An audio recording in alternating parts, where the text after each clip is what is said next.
Anak yatim harinya setiap hari harus kita perhatikan. Bukan di hari Muharram saja. Setiap hari. Mereka butuh makan setiap hari. Butuh sekolah setiap hari. Bukan hanya di 10 di hari Muharram saja, apalagi 10, 11 Muharram dan seterusnya. Kemudian anak yatim dijejer, kepanasan, lupa tidak dikasih minum. Apalagi dengar berita bahasanya man ahabba yulayyan qalbuhu falyutri minhu yatiman falyamsah ra'sah. Kalau ingin dilembutkan hatinya, dekatkan anak yatim, usap kepalanya, tapi tidak dilanjutkan, diusap dok kepalanya, pusing kepalanya, kasih duit. Jangan dolim kepada anak yatim. Allah bisa meyatimkan anaknya di esok hari. Berkasih sayanglah kepada anak yatim.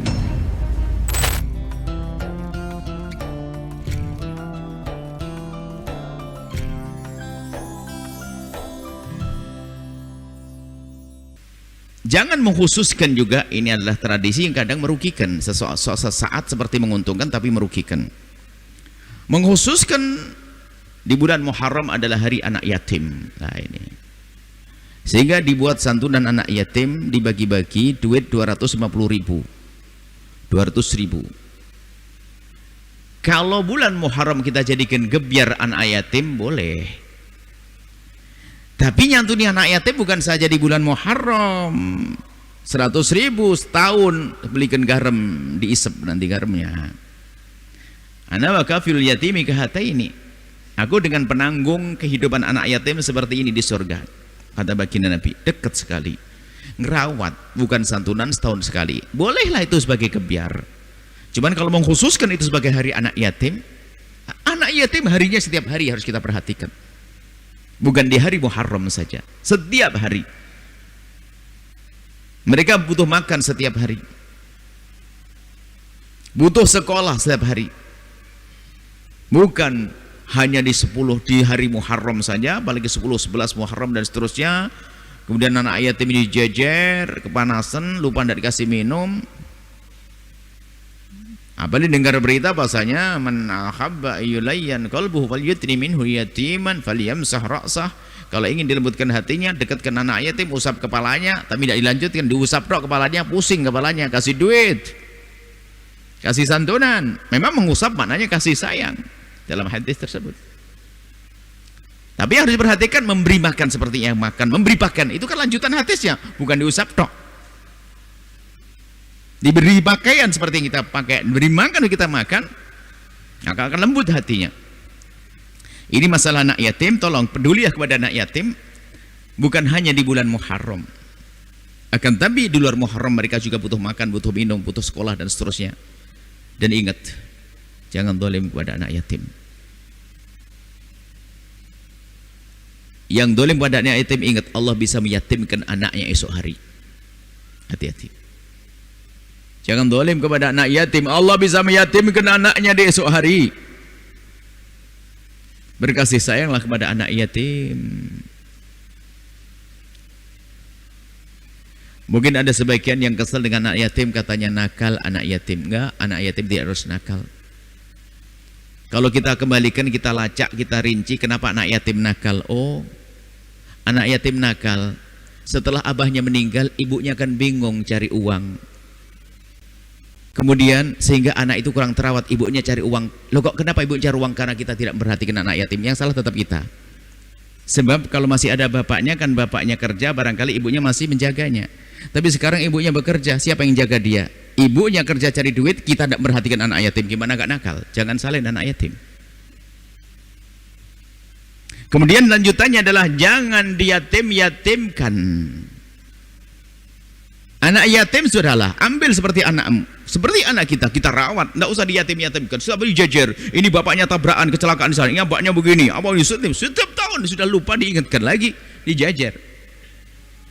Bahkan kalau perlu mentalnya itu dibesarkan, jangan sampai dia terus stempelnya di jidatnya, yatim, yatim, yatim, spanduk yatim, yatim, yatim. Mohon maaf. Bukan saja kita menjaga zahir jasadnya, jagalah batinnya, perasaannya. Jangan diyatim-yatimkan terus. Oh, ini anak sekolah di tempat yatim itu ya. Oh, di tempat yatim itu ya. Di tempat yatim itu ya. Mohon maaf. Anak yatim hebat dahsyat. Kalau kita jadikan dia untuk mesin uang bagi orang yang berbuat zalim sangat mudah. Siapa yang enggak terenyuh dengan anak yatim? Yang enggak sholat pun terenyuh. Orang kafir pun terenyuh. Tapi jahat, yang paling jahat adalah memanfaatkan anak yatim untuk kepentingan dirinya. Dan itu ada. Kalau yang kita membaca kisah pada zaman dahulu sudah ada memanfaatkan anak yatim. Karena apa? Di saat kita bercerita tentang anak yatim, orang terenyuh. Apalagi dihubungkan dengan anaknya sendiri, membantu. Bisa jadi ini adalah untuk bantuan anak yatim. Yang kaya ustadznya, anak yatimnya termakan kerupuk, ustadznya paha ayam 3 langsung dimakan. Hati-hati. Anak yatim, sehingga kalau pembahasan urusan anak yatim, yang rawat anak yatim hendaknya orang kaya. Kalau tidak kaya merawat anak yatim boleh, tapi hati-hati. Falyakul bil ma'ruf. Kalau yang makan dengan mereka boleh. Saya fakir, ngerawat anak yatim, saya boleh makan dengan mereka. Tapi ma'ruf itu ma'ruf ada artian uruf, maksudnya sesuai umumnya makan. Dia makan apa, saya makan seperti itu. Atau bil ma'ruf dengan cara yang benar, jangan berlebihan, nanti kalau saya kaya saya ganti lagi. Tetap hati-hati. Jangan labelnya anak yatim di pondoknya, di madrasahnya, di rumahnya, duit banyak, yatimnya nyungsep terus. Anting istrinya double. Hati-hati, ini urusan dengan Allah. Wah, terenyuh dengan anak yatim.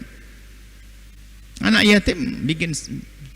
Makanya kalau bisa anak yatim betul-betul kita rawat seperti yang sebenarnya wa kafilul yatimi, mengkafalah, menjamin kehidupannya, sekolahnya, pendidikannya. Dan di antara pendidikan yang paling diutamakan adalah pendidikan akhirat. Jangan hanya memberikan pendidikan dunia, tapi tidak diberi pendidikan akhirat. Hei yang merawat anak yatim, hati-hati. Jangan sampai anak yatim hanya Anda pintarkan urusan dunia, lalu tidak kenal Allah. Apa yang terjadi saat itu? Ketahuilah, jika anak yatim itu kemudian dia bodoh, tidak ngerti, tidak punya ilmu, tidak sempat sekolah, kalau dia berbuat jahat paling nyuri jemuran, nyuri mangga. Tapi kalau sudah Anda sekolahkan tinggi-tinggi, tidak Anda kenalkan Allah dan Rasulnya, kalau berbuat jahat apa kira-kira yang dilakukan? Dan itu semua akan ditumpangkan kepada Anda, hai hamba Allah. Jangan hanya mau ngambil-ngambil saja tapi tidak berpikir panjang.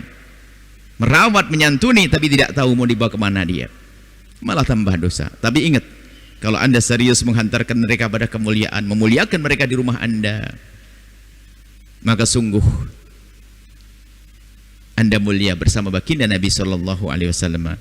Kemudian juga tidak serta-merta Anda bawa ke rumah Anda, akan tapi menjamin kehidupan dia. Bisa saja Anda masukkan ke pesantren, sebuah tempat yang aman. Kalau bawa ke rumah Anda belum tentu aman kok rumah Anda. Anak yatimnya laki, anak Anda perempuan. Bisa saja Anda malah membuat racun di dalam rumah sendiri.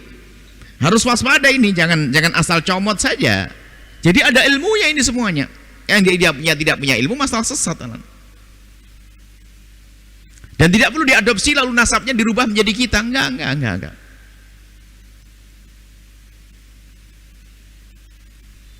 Anak yatim yang tidak berayah, termasuk yatim di atas yatim. Semoga Allah menjaga anak kita dari zina. Semoga Allah menjaga kita dari kehinaan zina. Yang terlahir dari buah berzinaan adalah tidak ada ayahnya, maka dia lebih yatim dari anak yatim. Kenapa lebih yatim dari anak yatim? Kalau anak yatim beneran itu bapaknya meninggal dunia, bisa saja ibunya seorang yang sangat solehah masih bisa merawatnya. Tapi yang lahir dari zina, bisa saja ibunya adalah memang pezina. Ini bahaya. Maka anak yatim lebih dari yatim. Ayo kita rawat. Bahkan kalau jangan sampai dia tahu kalau dirinya adalah dari hasil anak zina. Dia tidak ada ayahnya kok. Tidak punya ayah. Semoga Allah menjauhkan kita dari zina, kehinaan zina.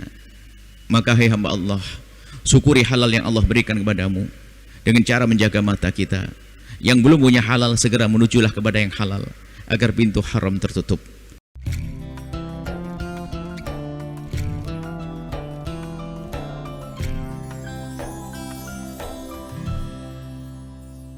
Sahabat Al-Bahjah TV, setelah menyaksikan video ini, jangan lupa bersolawat kepada baginda Nabi Muhammad.